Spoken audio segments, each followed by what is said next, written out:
down to the quarry.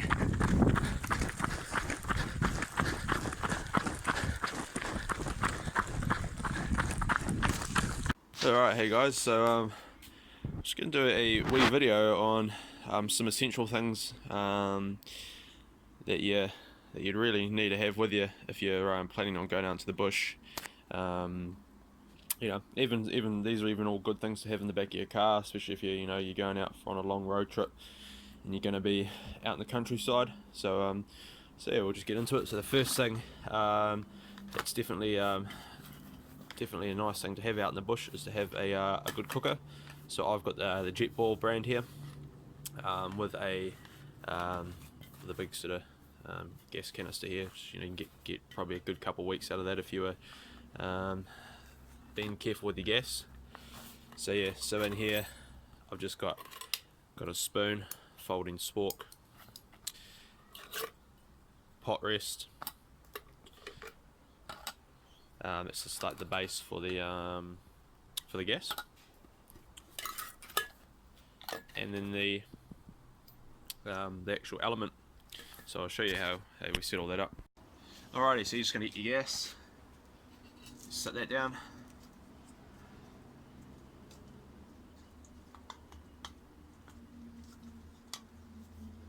put the pot rest on. Oh, sorry, not the pot rest. The gas stand if you need it, especially if you're on uneven ground. That's always good. Grab your element, screw that on. Now, depending on what you're using, if you're using a pan like this, or the Jetboil mug, depends on if you're going to put this pot rest on. If you do want to use a pot, put this pot rest on. So for sake of demonstration purposes, we'll use a pot. So that's how that goes. Now my little igniter has been broken, so I just use a simple flint and steel.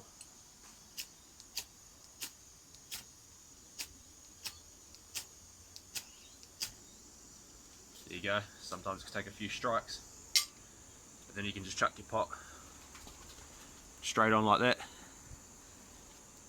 so you can see. And yeah, you can cook food really easily. So that's another thing I'd recommend taking, is a good quality. Well, actually, it doesn't have to be a good quality one. This is only from the warehouse. It's about $10. But yeah, this is all I have as an eating utensil. So I just have this, and then my canteens, and then also if I do need to eat out of something, I can use the Jetboil mug there. But yeah, so I just pretty much have this, the spork, and the Jetboil canteen. So we'll just turn this off.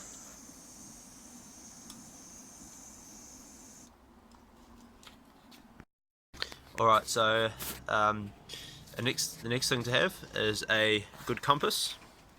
So this here is a SILVA, can't remember the exact model name, or I'll chuck it in the video down below, but it's a military grade compass.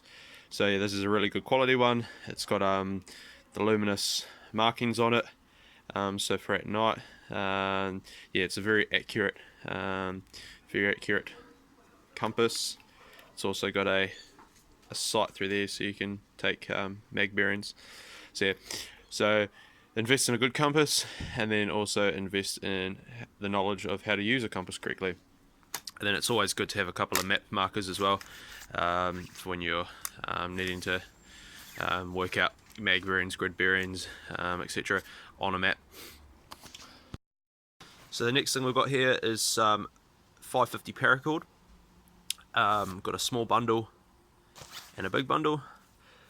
So those, so Paracord, it's called 550, and the reason why is it's rated to stand up to sort of 550 pounds of force. So yeah, it's a fair bit of weight. This here is, I think it's about 70 meters, 60 or 70 meters, in a what they call a Paracord donut. It's a nice way to store your Paracord. So yeah, this is always something very good to have. I was out in the bush once. Me and my mate took I had a bit of a navigational blunder, and we ended up on the wrong part of a river, and I had to use quite a bit of Paracord to abseil down a waterfalls to get us down there safely. So Paracord's always something good to have. You're not necessarily going to use it, but if you do need it for something, it's very versatile. You can look online. There's hundreds of uses for Paracord, so definitely a important thing to have in your pack. A multi-tool, it's not a necessity, but yeah, something always decent to have. So this is a Leatherman OHT. So yeah, it's a nice multi-tool. So it's just got your standard bits and pieces, different blades, knife, etc. Little screwdriver attachments and whatnot, and then it's also got pliers that you can cut things and bend things and stuff. So again, it's not something I use very often, but it's always something decent to have with you. So probably one of the most important items that I have is a simple folding saw. So this is a Bahco folding saw. So there you go. Just a simple folding saw, that maybe $30 depending on where you live. These are the best things for processing wood. Obviously a saw is far more efficient than an axe, and if you are going for something lightweight, then a saw is all you're ever really going to need. Alrighty, the next thing it's always pretty good to have is a decent knife. And this here is actually not a decent knife. I think my mum and dad got it from Thailand. Oh, you know, it does a trick. It's definitely not wouldn't say it's a bushman's knife though. I've actually hardly used it. You know, I do. It's I have used it for batoning down wood. So you know, you press it up against a piece of wood and then use another bit of wood to to split.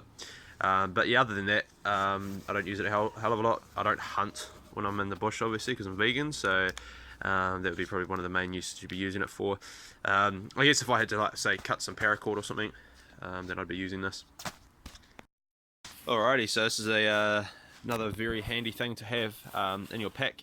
It is a they call them different things: hoochies, bashes, flies, etc. So it's just a simple. This one here is a bit big. It's 3 meters by 3 meters, and then I essentially use this to sleep under.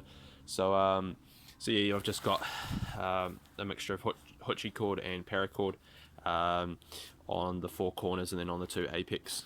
On the 2 apex areas as well. So yeah, these are awesome. This one is actually from AliExpress, and it only cost me about $20.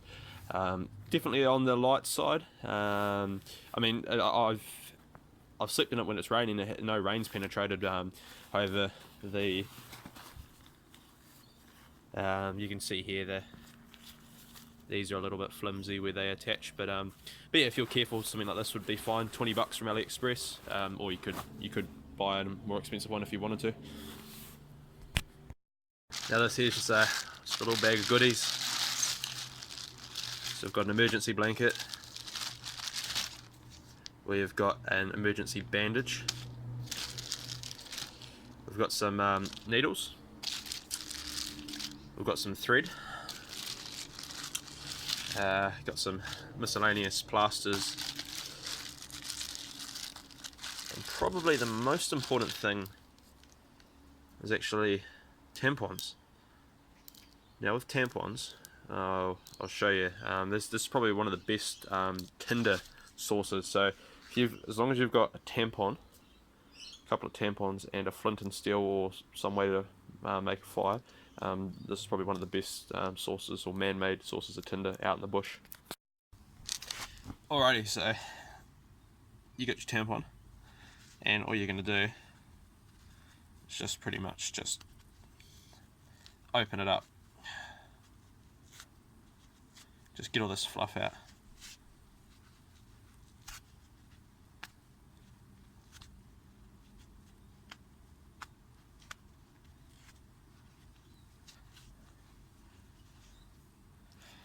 So pretty much like that. So you get a nice fluff ball like so. Now all you're going to do is you get your flint and steel.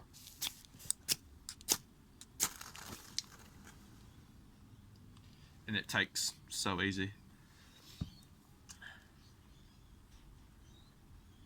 This is like you know, literally 4 or 5 strikes with that, and then boom, you know.